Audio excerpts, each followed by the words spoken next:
Erlanders. And okay, we are recording. If you're not busy, David Fenner is just now showing up on Zoom. He's talking about Jerusalem, which may not be your favorite place, but he's really good. Sounds like an endorsement to me. Okay, David, I'm going to let you take it away, sir. Alan, thank you. And hello, everyone at the Hearthstone. As many of you know, I've had the absolute pleasure to be with you in person for a few years. We've done some interesting talks about the Middle East, about Russia, about Islam, about human migration. And back 3 or 4 years ago, it was the beginning of a wonderful relationship because the audience, you all, were always so extraordinarily dialed in, engaged, well-informed, well-traveled, and it was just a delight to have you. And I decided that old saw about education being wasted on the youth may in fact be true. Yeah. So I would like to transport you all to the University of Washington campus when we get back in person and make you students again. If you don't mind, that would be great for all of us on the faculty. The other reason I'm glad to be back with you all is that we have persevered this far into this horrible pandemic. And I just wanted to give you all a pat on the back for making it this far, and maybe pat yourselves on the back and recognize that we're almost out of this tunnel. So hang in there and keep learning and doing exactly what you're doing with the help of Alan and the other people at the Hearthstone. So we're going to today dive into the one of the most interesting parts of the world. As you probably already know a lot about Jerusalem. Many of you may have visited Jerusalem over the years. And what I'm hoping to do today is to give you a sense of this city, how it is both and why it is both a holy city and a divided city, and what role Jerusalem itself plays in the larger Israel and Palestine set of issues. And we're going to talk about all of those things. And on the way there, of course, you're going to have questions or comments. So a little housekeeping thing first. As they occur to you, jot them down on a piece of paper. And then at the end of our presentation in an hour or so, I'll try not to make it too slow going. Then you can simply unmute yourself and ask your question during the Q&A period. The Q&A periods have always been at the Hearthstone the most interesting parts, where we actually go into those areas that you have particular interest or expertise in. So I appreciate your input and your feedback at that point. The second way to I'm not sure why. one of the things we're going to do is mute all, just to keep things clean. The second way to do it is to write in the Zoom box on your Zoom screen. You have a little box called chat, and you can write your questions in the chat box too, like what exactly happened in 1947 or 1967 or 1973, things that we're going to talk about as milestones in the development of the state of Israel and the non-development of the state of Palestine. One thing I want to also mention at this point is that this topic, according to both my Palestinian and Israeli friends, this topic tends to bring out deep felt passions in many people. And so, of course, we're going to encourage you all within the bounds of sort of civil discourse to be able to ask your questions and make your comments. But keep in mind that what we're going to try to do is give you a balanced set of ideas and information about what's going on in the Holy Land today. Okay, with that, we motor on. Always good to have a roadmap to know where you're going. And today I'm going to thank you again for having me, to let you know that I have spent many years in the Middle East, and it is a part of the world that I am deeply committed to trying to figure out. But even in my advancing dotage, I haven't quite figured it out yet. So I'm still in the student of process rather than expert in. So bear with me as we go together to learn more about this part of the world. Of course, we would be remiss if we didn't teach you some Arabic and some Hebrew along the way. Then we're going to pull the camera back a little bit and look at what this extraordinarily central part of our civilization's development over the millennia, how it got to be what it is today, looking at it from 4,000 years ago when Abraham first arrived there, to what's in fact happening on the ground today, and what the implications of what's happening on the ground today are for U.S. policy and how we relate to the countries of the Middle East. After that, we'll have a good Q&A session for as long as you've got Q's. I will try to have A's. And then, because we're dealing with the Holy Land, what should we have at the very end of a presentation but a benediction? Of course we will. And then you might wonder, is he going to pick a Hebrew benediction or a Christian benediction or a Muslim benediction? And you'll have to wait for that surprise. Jerusalem is absolutely unique in the world, where you can walk down the city streets and hear the sounds of faith all around you. A shofar being blown, a bell in the Church of the Holy Sepulchre being rung, or the muezzin up in a minaret giving the 5 times a day call to prayer. Sometimes these sounds mix and mingle all together in the same space. It is rare that you find that kind of sort of auditory proof of this being a holy city that is in such pronounced terms. Now, we're going to mention these 2 countries today, and I thought, David, if you do nothing else, do help your fellow and sister Americans pronounce these 2 countries' names. It seems like it is the bane of American policymakers, it seems. The higher up these policymakers are, the more they mispronounce the names of these countries that are so critical to our policies in the Middle East. So if you would all, you're all on mute, don't worry about making a mistake. If you would repeat after me, Iraq, Iraq. Some of you are muted, I can tell.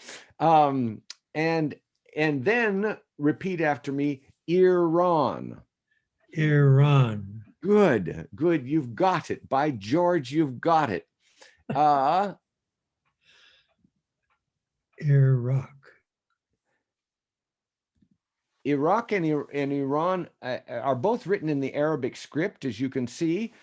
Arabic, like Hebrew, is written from right to left. But interestingly, Iraq is in fact an Arabic word, but Iran is a Persian word. And Arabic and Persian, though they look similar in their alphabets, are completely different language families.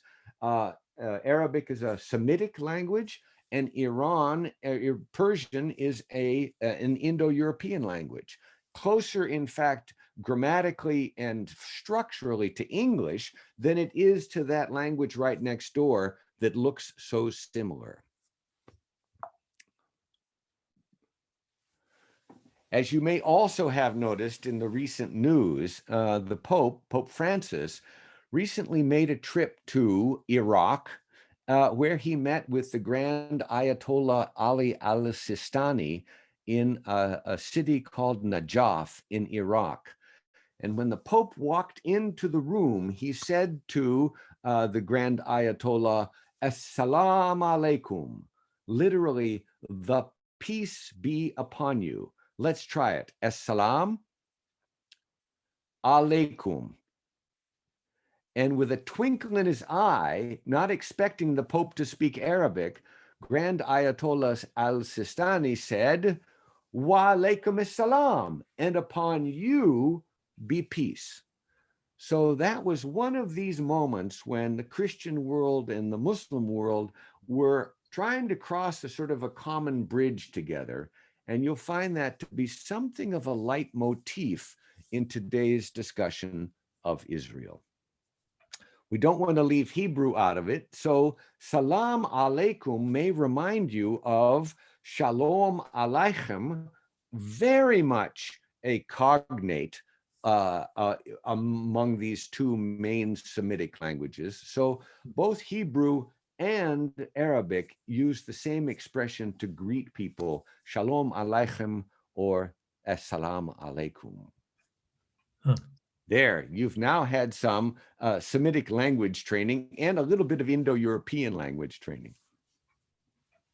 Now let's get to the crux of the matter. And the crux of the matter is really the patriarch of all three of these Abrahamic religions, Judaism, Christianity, and Islam. They all look to a central figure as the pillar, the foundational stone of their religion, because it was Abraham who first promulgated this notion that there isn't a sun god and a moon god and a wind god and a river god and an earth god, but that there is only one God. And it was that monotheism that all three of these main Abrahamic religions stem from. Judaism first, then Christianity, and then Islam. We'll talk about that timeline in a minute. In the book of Genesis, Abram is not only given a new name, Abraham, father of a wider group of people, but he's also the person who first comes to recognize this singular God that he, in the book of Genesis, calls Yahweh. Yahweh. This is where we get the word in Western languages, Jehovah, and it's often thought by conservative Jews to be a word that they don't actually pronounce. So you'll often see just the letters mentioned, but not a pronunciation of them, or they will use a word like Adonai or Elohim as a kind of a synonym for God, but they believed that this one God was the creator of the universe and to whom they all owed their loyalty and obeisance. In Genesis, it says, and the Lord said to Abram, before he changed his name, leave your country in Mesopotamia, not far from Najaf, your people and your father's household, and go to the land that I will show you. A little bit later, it says, the Lord appeared to Abram and said, to your offspring or your seed, I will give this land. And this from the book of Genesis is this notion of the promised land to the people of Israel. Well, Abram did pull up stakes in Ur in Mesopotamia and travel to what is now Jerusalem, which was already a town, already had the name Jerusalem, city of peace, but Abraham was the first of the main patriarchs to arrive there and start to develop it as the center of a religious tradition. One thing we all know about Abraham, at least from the biblical tradition, there's no actual historical evidence of him, is that he was asked to prove his faith in God by sacrificing his son. And this has been a famous subject of paintings throughout the ages, particularly during the Renaissance, where at the last minute, the angel of the Lord stays the hand of Abraham, and his son is saved, and a goat is sacrificed in his place. Interestingly, this story appears in the Hebrew Bible. This story appears in the Gospels, and this story appears in the Quran, the holy book of Islam. Also interesting, in Islam, Abraham, or Ibrahim, as he's known in Arabic, was asked to sacrifice not Isaac, but his other, in fact, firstborn son, Ishmael. And so Arabs often think of themselves as descending from the family line of Ishmael, and Jews often think of themselves as descending from the family line of Isaac. Even 4,000 years ago, they are connected by their stories. This is a kind of a Jerusalem timeline, and we might see it a couple of times during our time together this morning. But if you go back to about the year 2000 BC, that's when Abraham first appears on the scene, again, from biblical tradition rather than historical fact. Within 1,000 years or so, the line of Abraham, see if I can find my cursor, is moving closer to the modern era when King David appears on the scene. King David, you know of as the probable author of many of the Psalms. King David, who as a boy slew the Philistine giant Goliath.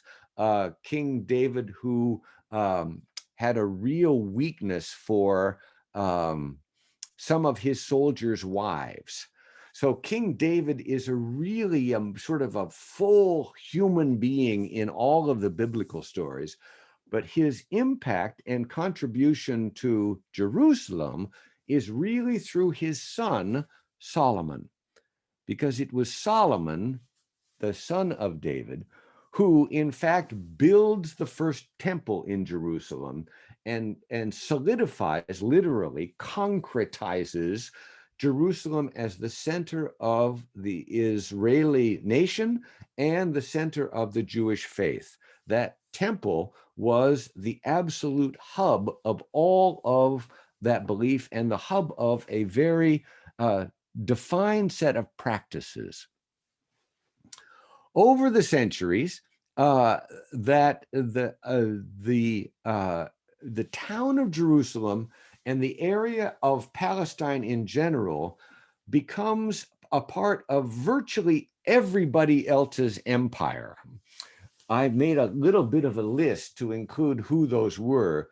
The Jebusites, the Canaanites, the Israelites, the Persians, the Greeks, the Hasmoneans, the Romans, the Byzantines, the Arabs, the Crusader armies, the Mamluks from Egypt, the Ottomans from Turkey, the British, and finally, the Israelis. So I mention that because while the Jewish people have a definite historical root in Palestine, so do the Greeks, so do the Romans, so do the Turks, so do the British, so do the French. And as we start to unpack who has this sort of legitimate claim to this Holy Land, we start to recognize that it's almost all of the civilized world in those eras from 2000 BC to today that have been ebbing and flowing through the Holy Land and controlling it and then losing control over it to the next group of people.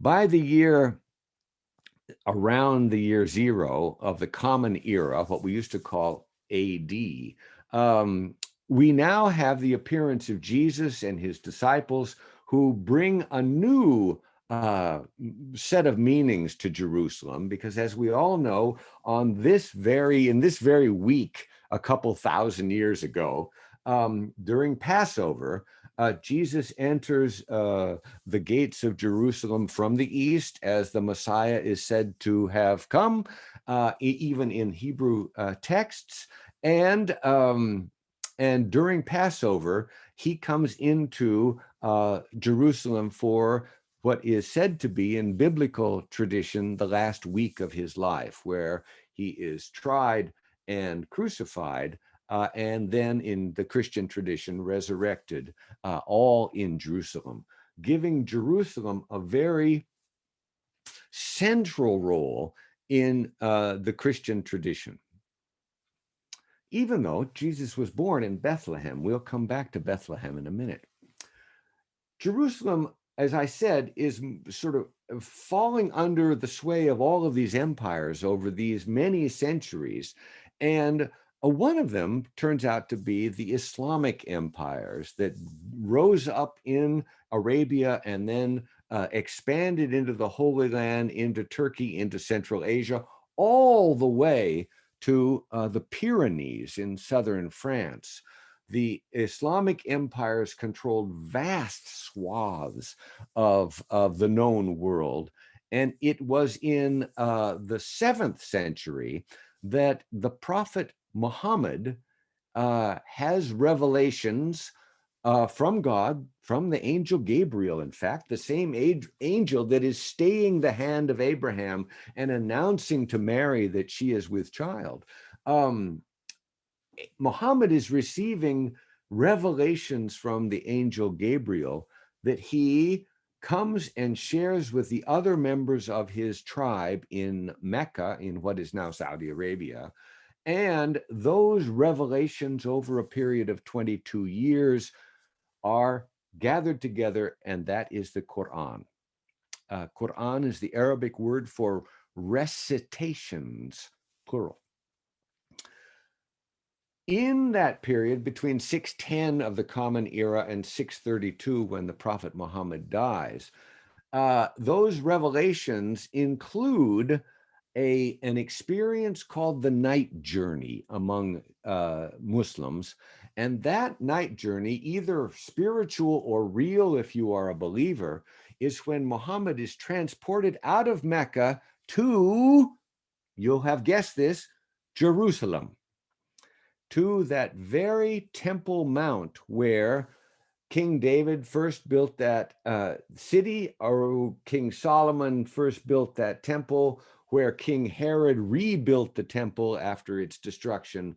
And Muhammad is transported back there in his spiritual journey and is raised up through all the layers of heaven, passing by all the patriarchs, Jesus, Jonah, Noah, Abraham, Moses, and has a kind of an audience with God. For that reason, Mecca, where these revelations first started, Medina, that gave refuge to the small Muslim community, and Jerusalem become the 3 holiest places in Islam. So we figured out how these religious traditions all centered on this part of the world, but we still haven't answered the question, why here? It's an area that doesn't have many natural resources, if any. It is relatively bereft of arable land, of water sources, and it is at the same time, it has been this magnet for empires and for religious traditions over the centuries.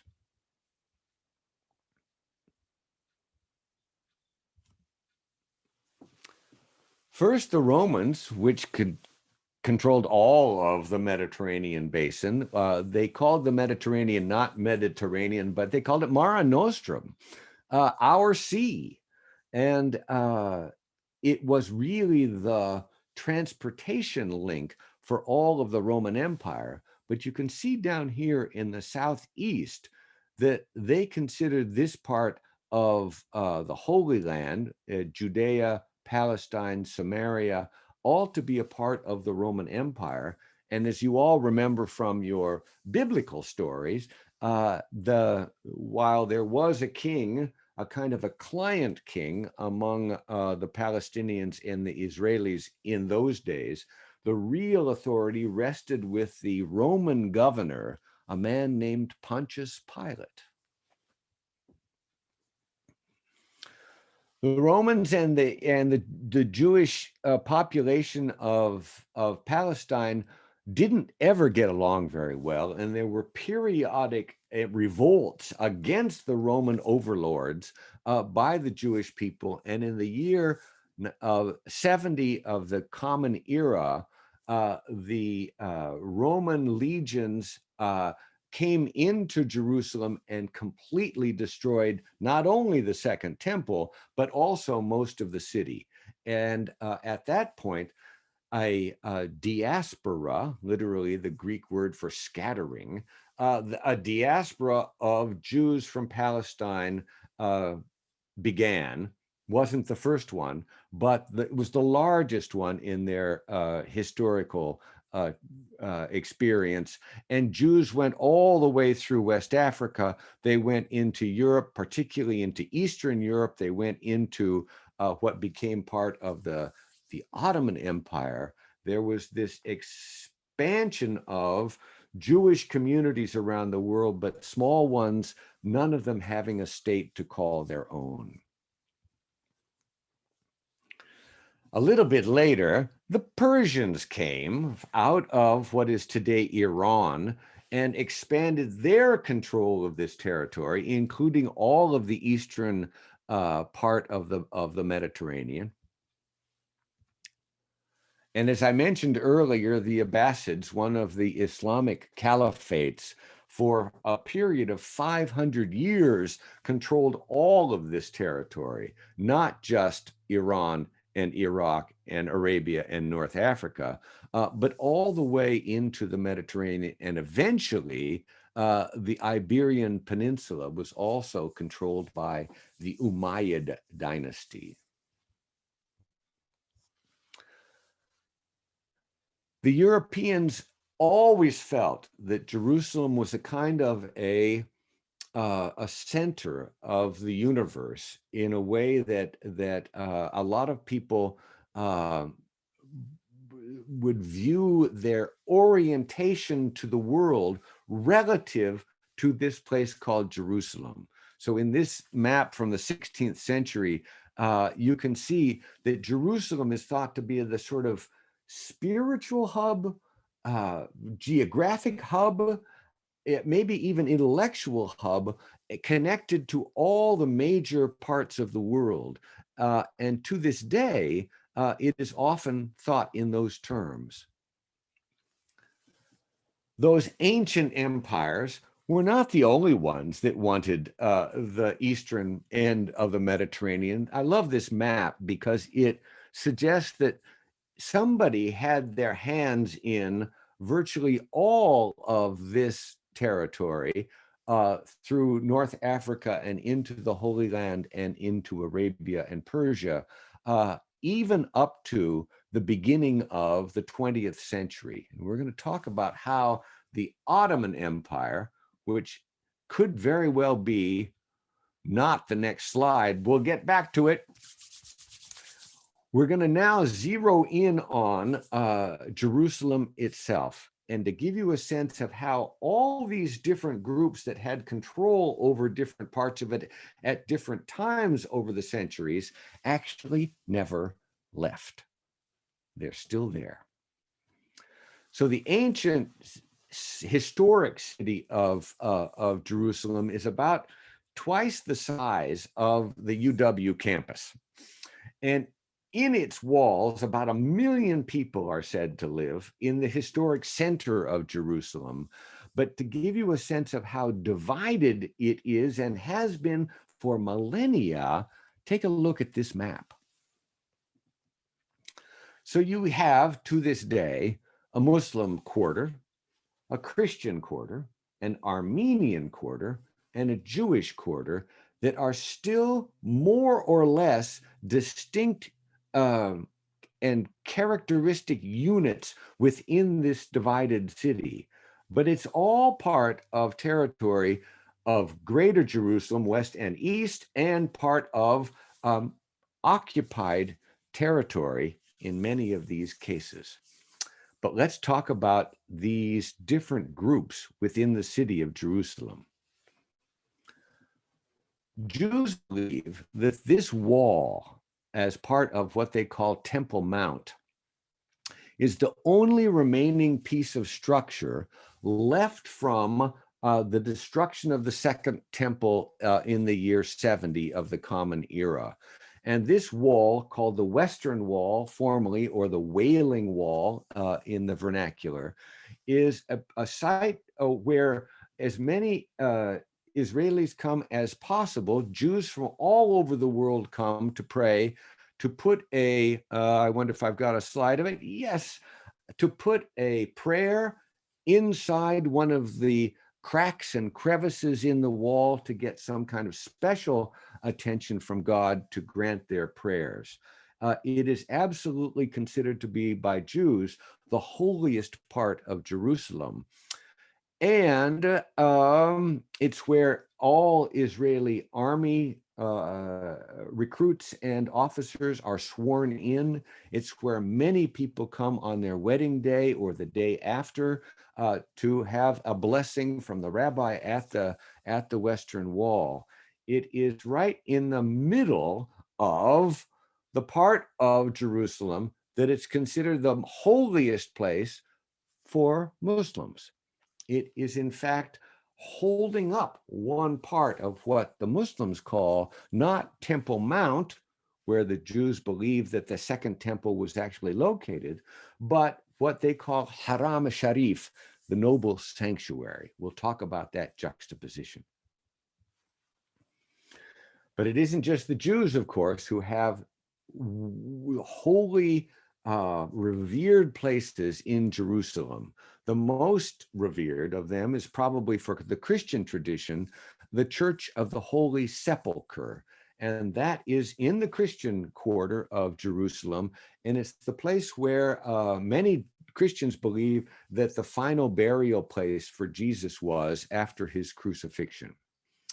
The flag flying over it is a Crusader flag, in fact, that goes back to the 12th century and has always flown over the Church of the Holy Sepulchre. One of the interesting aspects of this revered center of many people in the Christian tradition's faith is that it is administered and managed by 6 different Christian groups. And the way I remember them is with the word, appropriately, graces. So you have the Greek Orthodox Church, the Roman Catholic Church, the Armenian Apostolic Church, the Coptic Church, the Ethiopic Church, and the Syriac Church. All 6 of those groups jointly administer and manage this absolutely central part of the Christian tradition. You might notice something is missing. All of the Protestant traditions are not part of the administration of the Church of the Holy Sepulchre. The other thing you might notice about having these 6 different groups who don't always agree on theological issues, but they are all sort of thrown into the management of this holy site. Jerusalem experienced an earthquake in 1937 that damaged the Church of the Holy Sepulchre. And a mere 32 years later, the group of administrators agreed on how to start the repairs. Another of the holiest parts of Jerusalem for Christians is the pathway that Jesus walked carrying the cross, in fact, that they is what is now called the Via Dolorosa, which is an Italian phrase meaning the way of pain, literally, or sorrow or suffering. But it is a pathway that many Christian pilgrims follow to follow the stages of the cross leading between the crucifixion point and the Church of the Holy Sepulchre. From another vantage point, you can see this part of the Muslim center of East Jerusalem, and that is, again, the Holy Sanctuary. The two main buildings here are the Dome of the Rock, built in the 7th century by one of the caliphs, and the Al-Aqsa Mosque down here, the mosque to which Muhammad was said to have been transported on that night journey when he walked over to this place that wasn't there yet under a dome, but was a large slab that many people in the Jewish and Christian and Muslim traditions believe was the sort of foundational rock of their faith. And it is the rock Muslims believe and Jews believe that was the place where Abraham was asked to, and when it was kept from, sacrificing his son to prove his faith in God. But it is on this very point where Muhammad was to have been transported up through all the layers of heaven to meet with Allah. And according to the Muslim tradition, Allah said, in a way sort of like the request that Abraham sacrifice his son, Allah said, okay, Muhammad, your people, we'll call them Muslims, they will prove their reverence and their faith by praying to me 50 times a day. And according to Muslims, Muhammad said, you know, God, that's a lot.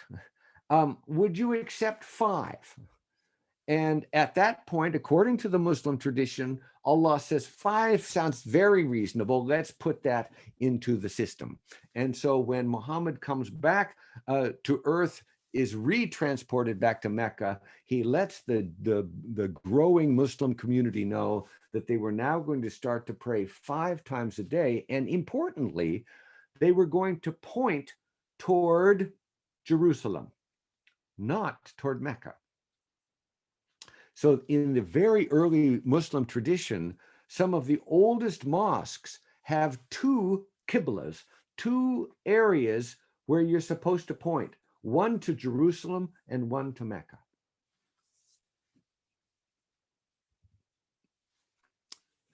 The Al-Aqsa Mosque is thought to hold as many as 5,000 pilgrims, people who come for the Friday prayers. And the whole of the Haram al-Sharif, the noble sanctuary, is administered as a result of the Oslo Peace Accords by the King of Jordan.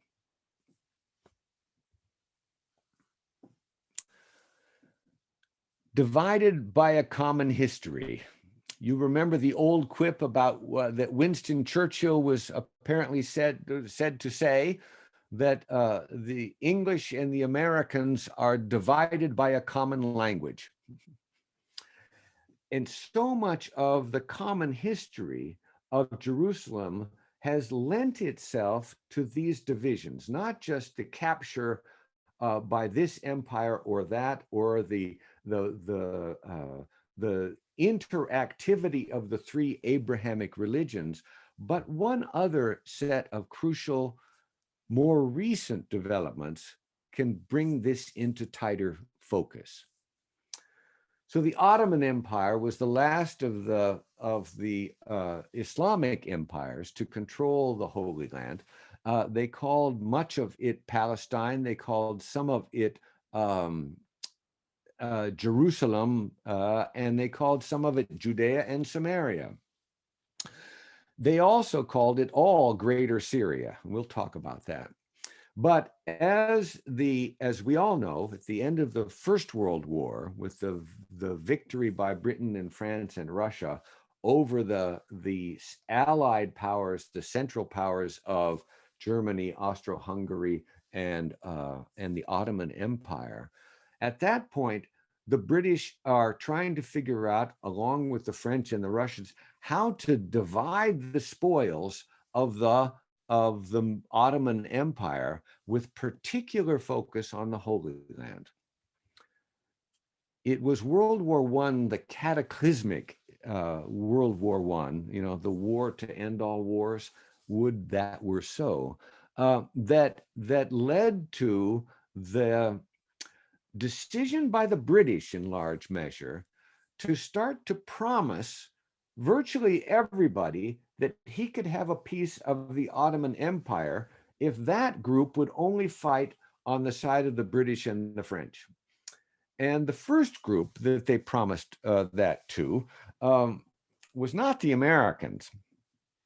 But Woodrow Wilson is implicated in this whole process, because Woodrow Wilson comes up with these 14 points that a new kind of a League of Nations might impose on the new world after this terrible period of war is behind us. And one of those self-evident 14 points was the notion of self-determination, that people should have the right to define their own governance, define their own territories, and become nation states. And that was a position of the United States as promulgated by Woodrow Wilson. So in that spirit, the British, who are controlling now, they are the empire controlling the Holy Land. And in part, they are in control of Egypt. The Ottomans still have Palestine. But Sir Henry McMahon enters into a correspondence with the Sharif of Mecca, Hussein bin Ali, and says, look, if you Bedouin will fight against those Turks, on our side, we will give you your own country. It can be Arabia. And they got down to very specifics. Well, you can't really have this part of Lebanon, but you can have virtually everywhere else. And so the British government knowingly was saying to those Arab Bedouin that if you fight on our side, you will have that self-determination that President Wilson was talking about. Helping them convey that message was T.E. Lawrence, famously called Lawrence of Arabia, who, either knowingly or not, helped mobilize all of those Bedouin forces against the Turks, particularly in Arabia, and then in Jerusalem, and then in Damascus, and eventually lead to the victory over the Ottomans. So the British have now promised the Arabs that they can have this territory. At the very same time, though, the British and the French are deciding how to carve up the whole of the Ottoman Empire for themselves. And they say, through the voices of two diplomats, Mark Sykes and François-Georges Picot, they decide that, no, I think, well, the French will take this part, north and west of this line, and the British will take all the rest of it. And this Sykes-Picot agreement from 1916, when at the same time that Sir Henry McMahon is promising the Arabs this territory, the French and the British are deciding to carve it up for themselves, as if that weren't enough. At the very same time, the British are saying to the Jewish growing Zionist movement in Europe and in Palestine, look, we, the British, are going to commit ourselves to the creation of a Jewish homeland in Palestine. So now they've promised this land to the Arabs, they've promised this land to each other, the French and the British, and now they've promised a part of it to a new homeland for the Jews. This led years and years and years later, the Foreign Secretary of the British government, Jack Straw, to say this: a lot of the problems we are having to deal with now, I have to deal with now, are a consequence of our colonial past. The Balfour Declaration that promised to the Israel a homeland for the Jews in Palestine, the Balfour Declaration and the contradictory assurances which were being given to the Palestinians in private at the same time that they were given to the Israelis. Again, an interesting history for us, but not an honorable one. So if you want to try to go back in time to figure out how it happened that this has become such a contested area in the 20th and 21st centuries, you might go back to those World War I days, the dissolution of the Ottoman Empire, and the assurances and the promises that the British were making, and they didn't stop there. I don't have this on a slide, but the British, in trying to get the Russian Empire, which is becoming quickly the Bolsheviks in charge of the new Soviet Union, in order to get them to devote more attention to fighting the Turks in the south, the British said, oh, of course, you can have Constantinople, you can have Istanbul at the end of the war. So they were offering the Russians a warm water port, a outlet into the Mediterranean that the Russians have been wanting for hundreds and hundreds and hundreds of years.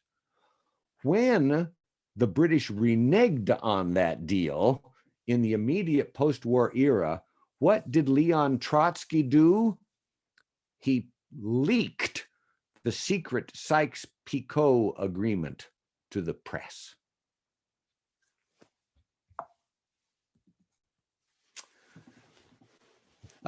Years go by of the British rule of Palestine, and both the Israeli communities, the Jewish communities in Palestine, and the Arab communities in Palestine, the Palestinians, are chafing under British rule. And so there are growing guerrilla movements within both the Jewish communities and the Arab communities in Palestine, trying to get rid of the British. And eventually, after the terrible years of the Second World War, and after the world became aware for the first time of the breadth and destruction of the Holocaust, there was a move afoot in the land in this new thing called the United Nations, that in fact the Jewish people deserved a homeland. They had a historical claim over Palestine or part of it. So in 1947, by a 2/3 vote, the United Nations voted to partition Palestine and to create at the same time a Jewish state and a Palestinian state. Well, as we all know, the Jewish state, the following year, the Israelis declared their independence in 1948 in May. And to this day, of course, the Palestinians are still struggling to create their own state that the United Nations said they were entitled to in 1947. Interestingly, there's a carve-out in the UN proposal in 1947 that the United States, in fact, voted for. And the British, interestingly, abstained. The carve-out is Jerusalem. And I have a little exploded map of that here, that area was going to be called the Corpus Separatum. I think I've got my Latin right. You'll help me if I don't. And it was going to be an international city rather than belonging either to the Israelis or to the Palestinians, it was going to be an international zone in the envisioned future of the United Nations for Jerusalem. And interestingly, it included not just Jerusalem, but also Bethlehem as well. But it was going to be a part of the Holy Land administered internationally rather than by one group or another. But one of the absolutely simple to convey developments in the Holy Land is the growth of the Jewish community and eventually the Jewish state, and the shrinking of the Palestinian community over the last 75 or 80 years. When the state of Palestine, when the area of Palestine becomes the homeland for both the Jews and the Arabs, the Jewish people were about 8% of the total Palestinian population. But their numbers continued to grow, particularly after the Second World War, with immigration from Eastern Europe. For those Jews who had not died in the Holocaust, many of them left and went to Israel. And as you probably remember, that map of the diaspora along North Africa and into Europe and even into Persia, many of those scattered communities of Jews also made their way back to Israel, this homeland that they had, and their numbers grew. Today, there are about 7 million Jews and about 7 million Palestinian Arabs in this territory. Pretty well equally balanced. But look to see how the borders have changed over the last few decades. So this was what Israel in the green, Palestine in the green and Israel in the white was going to look like in the UN's declaration of how it would be partitioned. This is what it looked like with a shrinking Palestine up to the year 1967, when Israel was attacked by the Egyptians, the Jordanians, and the Syrians all at once. And as a result of that 6-day war in 1967, Israel captures a large amount of Palestinian territory, which they occupy to this day.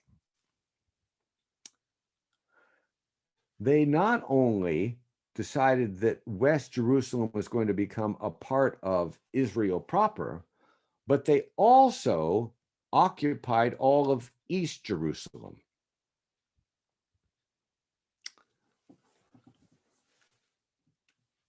Today, the map of Palestine and Israel shows a continual shrinkage in the lands that Palestinians can call their own. The Israeli government has deoccupied Gaza in 2005, but they still occupy much of the West Bank. This is what you hear about. It's the West Bank of the Jordan River. And today, the map looks pretty much like this, where the red areas reflect the Palestinian Authority's control here in the West Bank and Hamas's control in Gaza. But all of the other lighter toned, the tan areas, are areas that are controlled by the Israeli government. And so the peoples of the West Bank are largely living under Israeli authority and with a separate set of rights and privileges than the people who live in the settlements that have grown in the West Bank over these years. There is a famous pair of comedians who have a kind of a social justice focus to their comedy in Israel and Palestine. And one of them is a Jew and one of them is a Muslim. And they have a skit where they are in a cafe together and they are down to the last slice of pizza. And so they start negotiating over that last slice of pizza. And as they're negotiating over it, the Israeli half of this duo is eating the last piece. Gets smaller and smaller and smaller.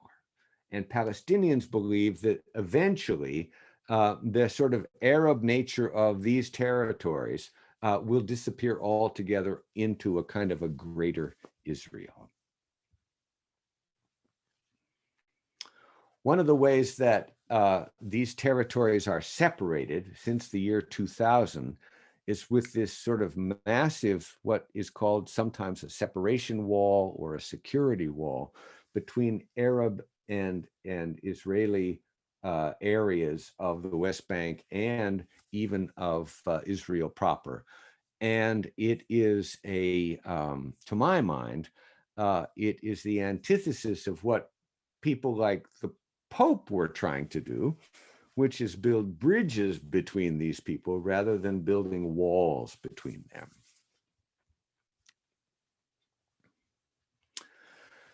This brings us to almost to your Q&A period, but I wanted to quickly talk a little bit about the United States and its relationship to both Israel and Palestine and the Palestinians. And pretty much these two photographs typify the changing nature of our relationship. So here is a photograph of former President Obama and Prime Minister of Israel, Benjamin Netanyahu. You might get a sense from this photograph of the relative coolness of this relationship. They never really hit it off. They never really communicated well. The Obama administration continued the previous administration's, plural, position that settlements in the West Bank were a barrier to peace. And Benjamin Netanyahu continued to allow more and more settlement development in the West Bank and other occupied territories, including Golan Heights. When Obama left office and a new administration came into place, there couldn't have been a warmer relationship ever in the 73-year history of the Israeli state than the relationship between President Trump and Prime Minister Netanyahu. So much so that, as you all remember, within the last 3 years, the United States, under the Trump administration, decided to move the US embassy from Tel Aviv, where all of the rest of the world's embassies were in Israel, to Jerusalem in a kind of a de facto recognition that Jerusalem was not really going to be a internationally managed and administered city, a corpus separatum, but was in fact the true capital of the state of Israel. During these last 4 or 5 years, there has been an extraordinary convergence in the policies of the Netanyahu government and the policies of the United States. These were reflected in several moves by the US that fell completely in line with Netanyahu's priorities. We stopped funding the UN Relief and Works Agency, an agency that for 70 some years has been aiding Palestinian refugees. We stopped talking to the Palestinians. Not only did we close their mission in New York City, but we also closed our mission to the Palestinians in Jerusalem. We, as I mentioned, came to recognize Jerusalem as the capital of Israel, making no statement about Jerusalem also being the capital of a future Palestinian state. We, with a wink and a nod, objected very gently to the continuing expansion of Israeli settlements in the West Bank. We didn't say much at all after the Israeli government annexed the Golan Heights, which they had captured from Syria in the 1967 war. And as I said, we closed down the communication links, both our own consulate on the ground in East Jerusalem and the Palestinians' official diplomatic presence in the United States. So pretty much everything that the Likud party wanted from US support, they got under the Trump administration. You might think that that was outsourcing our foreign policy. And I too reacted negatively to many of those developments. But as Tevye says, on the other hand, there wasn't any progress being made in the way that the world's nations were relating to Palestine and to Israel. Palestinians who were refugees now had sons and daughters who were refugees, now had sons and grandsons and great-granddaughters who were sons and granddaughters of refugees and who are still refugees. There was no progress being made. And to their credit, I think, there was a positive development toward the tail end of the Trump administration where now 4 Arab nations, the United Arab Emirates first, and Bahrain, and Morocco, and Sudan, have now committed themselves to normalizing relations with the state of Israel. This is a game changer, and this is a new paradigm, maybe, for some kind of progress toward a solution in the Holy Land. So I'm going to give the Trump administration some credit for brokering this deal and seeing whether or not a new approach, new thinking, as Gorbachev used to say, новое мышление, new thinking can make it, can break the logjam in this divisive part of the world. As we all know, last January 20th, the administration changed over to a new one, and you might wonder how the Biden administration is going to manage this whole process. Well, it turns out that it wasn't just President Trump that had a good relationship with Bibi Netanyahu, but so does Joe Biden. And Joe Biden, who when he was vice president and now as president, had for years been a staunch ally of the Israeli people and the government, and has a solid working relationship with Netanyahu. He also has a solid working relationship with the Arab leaders of those 4 nations that normalized relations with Israel. This is Mohammed bin Rashid, who is the de facto ruler of the United Arab Emirates. As you probably know from the news too, for a while there, we had something called the Joint Comprehensive Plan of Action, the JCPOA, between the United States, the European powers, China, Russia, and Iran, to get Iran to stop building a nuclear weapon, which everybody felt was a risk to the world, and particularly a risk to our allies in the neighborhood, including Israel, of course, but also the Saudis and the Emiratis and the Kuwaitis. And so the world got together diplomatically, starting in 2000 and before Obama, in fact, in 2007, President Bush had this idea that we would be able to get the German and the French and the British and the Russian and the Chinese and the United States together and say, we are the P5+1. Let's see if we can leverage an agreement with Iran over their nuclear weapons, potential nuclear weapons development. And in 2016, we signed that agreement. But as you also know, in 2018, the United States withdrew from that agreement. My notion is that from all indications, the Biden administration's team is going to try to get us back into some kind of an Iran nuclear deal, whether or not it's going to be similar or different. One thing I think is true, that the Biden administration will try to include more of the neighborhood in those negotiations than the Obama administration did. So Israel, Turkey, Saudi Arabia, the Emirates, maybe Pakistan, are all going to have some kind of input, I think, in a newly crafted plan of action for limiting the development of nuclear technology to peaceful means rather than military means in Iran.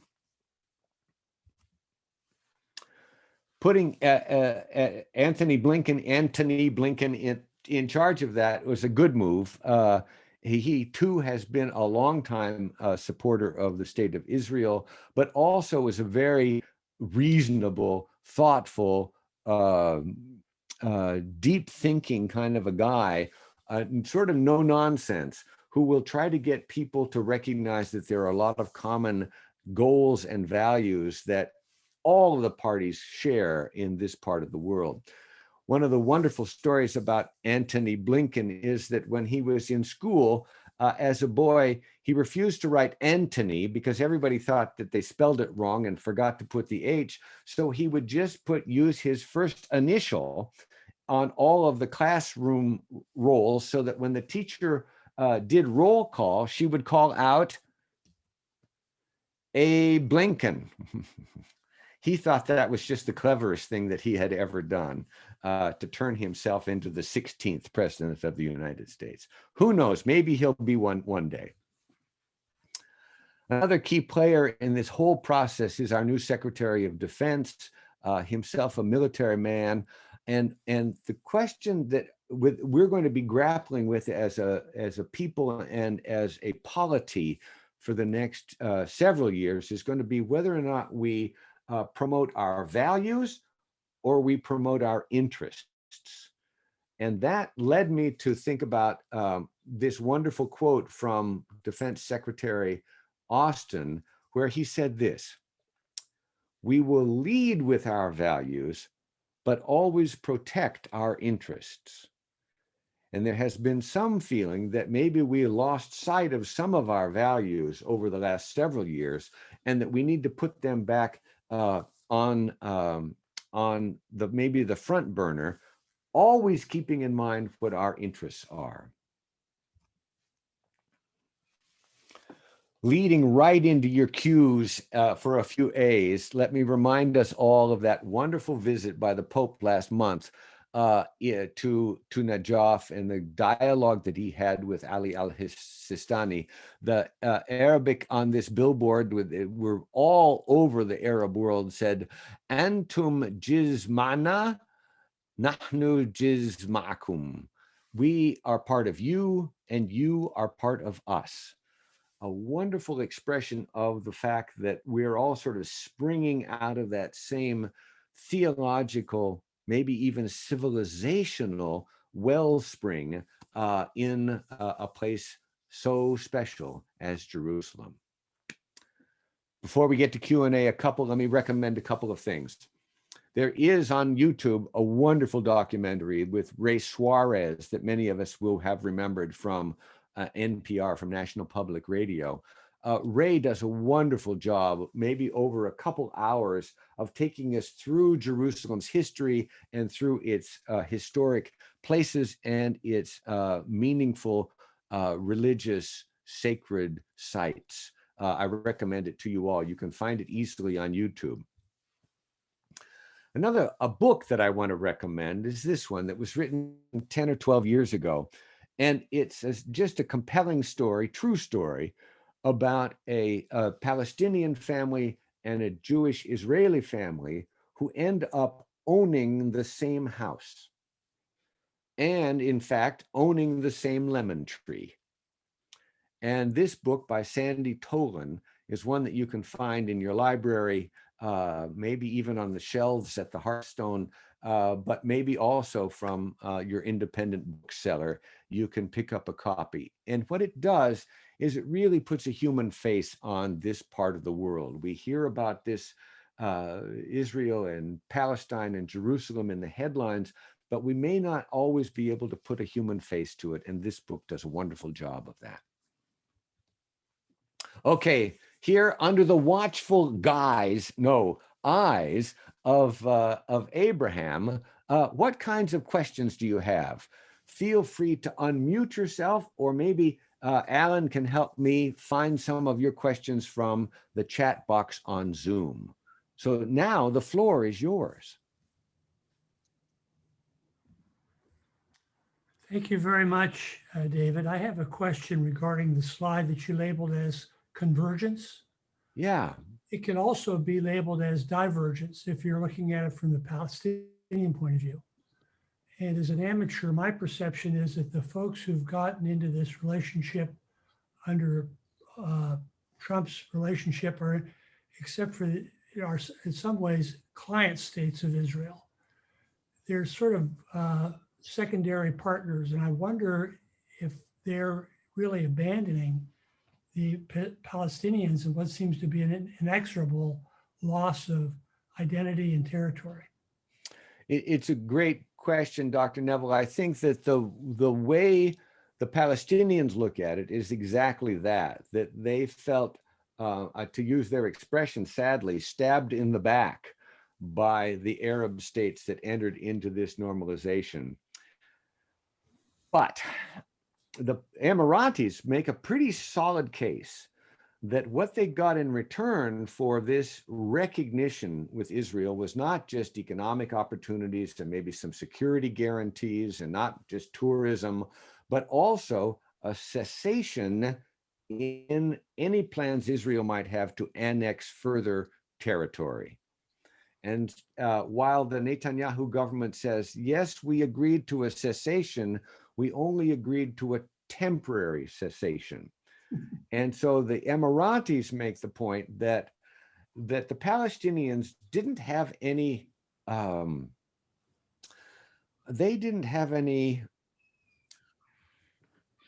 to think of the right word. Leverage? They didn't have any leverage. They didn't have any muscle. They didn't have any standing. They didn't have good advocates anywhere in the world. They mostly quibbled among themselves. The Palestinian Authority doesn't talk to Hamas, and they don't talk to each other. But the Emiratis, in particular, who are probably the lead, the forward face of these Abraham Accords, they're saying, look, what you need is some muscle. And we, an oil-rich emirate, have the muscle that we can put some pressure on Israel to keep them from continuing to eat that last piece of pizza and causing the Palestinian state to disappear. And so the question is going to be whether or not we buy into that notion, or whether it's just a pizza pie in the sky idea that maybe nothing will stop the expansion of settlements. But my own particular notion, I was in a demonstration in Arabia in 2009 during one of the intifadas and the Israeli bombardment of Gaza. And I looked at the people that I was demonstrating with, and they were those grandfathers and sons and grandsons and grandmothers and daughters and granddaughters who were fighting the same battle every generation for decade after decade after decade. And that's what led me to think that maybe some kind of a new reset button we need to hit, and see if we can't jumpstart some kind of a meaningful dialogue. The Palestinians needed more allies in this process than they were getting under what was called the Arab Peace Initiative. So I think you're right to be skeptical that maybe there were other issues involved, and maybe this won't work, but it hasn't worked up till now by anyone's calculation. The Palestinians have just been shrinking as an entity since 1948. Thank you. Yeah. Has their population decreased any along with their land or is it? Well, that's a great question. One of the things about the annexation that Israel has done is that they annex the land, but not the people on it. So you don't once the Golan Heights become part of Israel proper, those citizens of Golan who were not Israelis don't have citizenship. In fact, they continue to be stateless. And so the Israeli government's position is that territory is part of greater Israel, but not those people. And I think the hope is that those people will continue to emigrate over the years as they have.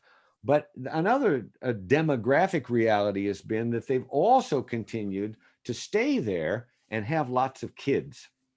So one of the foundations of the discussion in Israel is whether or not there should be a one-state solution or a two-state solution. Should there be a Palestine and an Israel side by side, maybe sharing Jerusalem as a joint capital?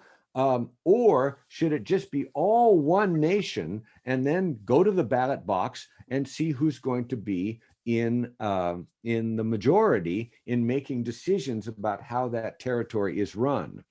And this is where demographics becomes politics, because the birth rate among the Palestinians is quite a bit higher and faster than the birth rate among Israelis, who tend to have smaller families. The Israelis hope that their right of return policies, meaning that any Jew can move to Israel and become a citizen. Not every Arab can move to Palestine and become a citizen. There is no state.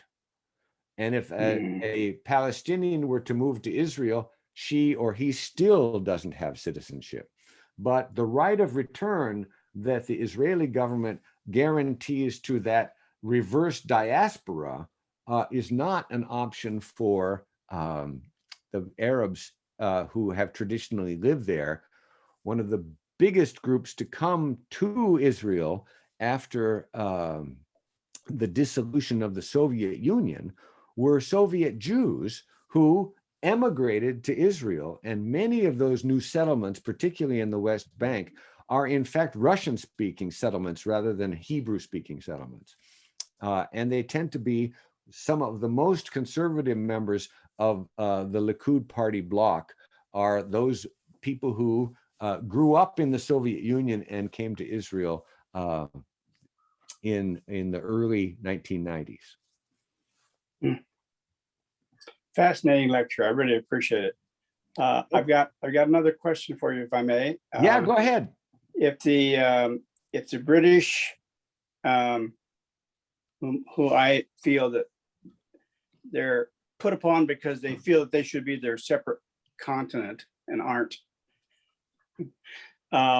if they had not gone in and partitioned according to their desires with the French, and that whole area was still just whatever it was, would we still have these problems that we have today?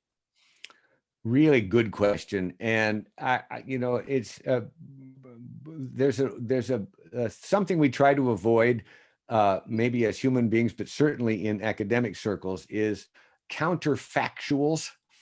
Yeah. We can speculate about what might have happened if the Arab peoples had been left to their own devices, but they traditionally haven't done very well when they've done that. They've tended to be a contentious group of people.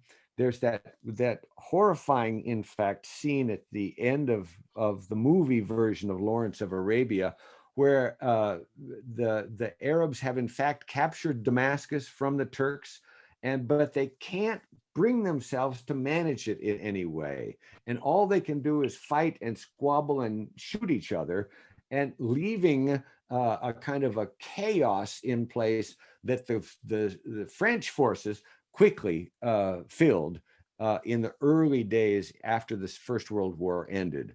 And so they just grabbed their Syria and Lebanon mandates, as they called them, under the League of Nations, and the British did the same thing with the parts to the south. And I'm sure we've talked about this before, maybe in a different talk, but the British didn't have much success in other parts of the Middle East either. When they decided what the boundaries of the nation of Iraq were, they famously gathered together a large group of Shiite Muslims and a smaller group of Sunni Muslims and a smaller group of Kurds, and they put them all into this country called Iraq. And the foreign secretary said in writing, they will be so busy squabbling amongst themselves that they will be no trouble to the empire.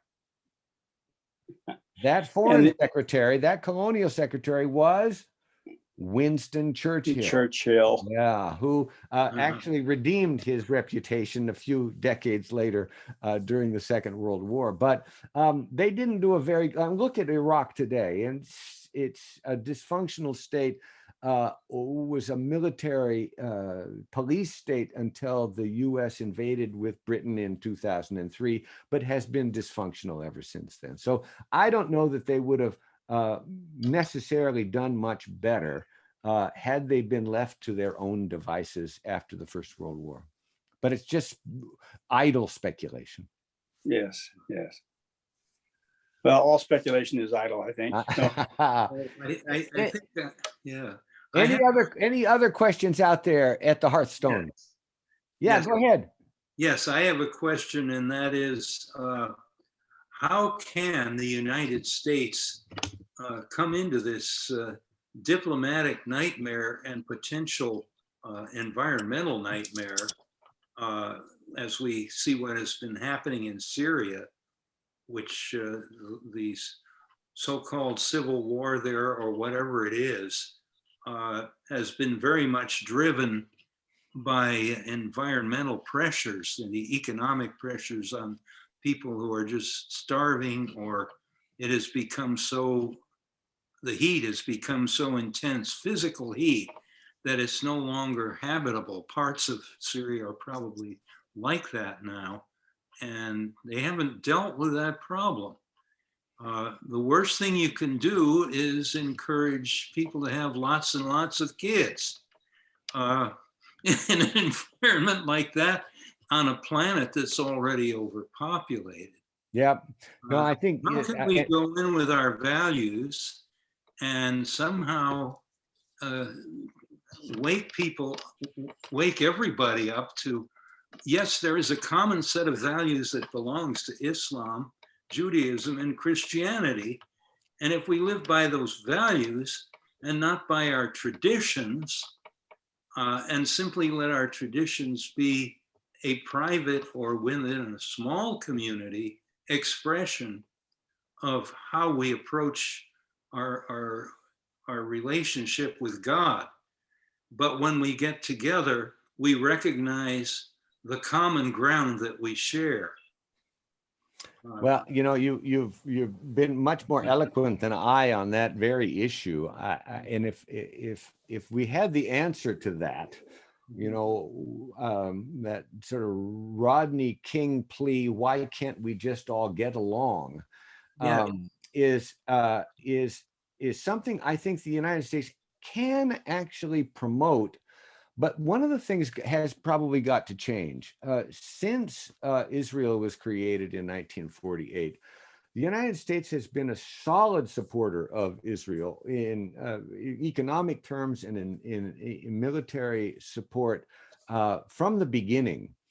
We haven't been as equal-handed in our support of the Palestinians in the neighborhood. And I wonder if we sort of, at some point along the way, stopped being an honest broker and became more of a partisan participant in this whole endeavor. And maybe what we need to do is either recalibrate our involvement and say, look, we're going to be more even-handed. Maybe we should reopen that consulate in Jerusalem to the Palestinians. Maybe we should continue to fund the UN Relief and Works Agency that provides support for Palestinians. Maybe we should put some pressure on the Emiratis and the Bahrainis and the Moroccans and the Sudanese to put some pressure on Israel to live up to this notion of a two-state solution. I don't think we've been as even-handed as we should have been all these many years. And maybe even it goes right back to the beginning in 1947 with that UN vote. I think we needed to put as much effort and muscle and energy and support into the creation of both of those states back then, rather than just one of them. I also think that the campaign financing in the United States is, I never heard of a Palestinian donation to a campaign. And I think that has a lot to do with our stance in the issue. Yeah, I'm afraid that's probably right. Citizens United was not my favorite Supreme Court decision. And you rarely see a bumper sticker that says $1, 1 vote. It's supposed to be something else, not that. But listen, before I've kept you so long, you've been very patient. Let me just end with a little bit of a benediction. And you might have wondered whether or not I was going to use a Jewish benediction or a Christian benediction or a Muslim benediction. So of course I picked a Buddhist benediction. The Dalai Lama, the head of the Tibetan Buddhist world, is still with us, living in exile in northern India. But every word that comes out of his mouth is just magical. And as we try to deal with the complex issues in this part of the world, we might get sort of forlorn or frustrated or lose heart. And I then always turn to the Dalai Lama for a breath of fresh air and some good advice. And this is the good advice I'd like to leave you all with.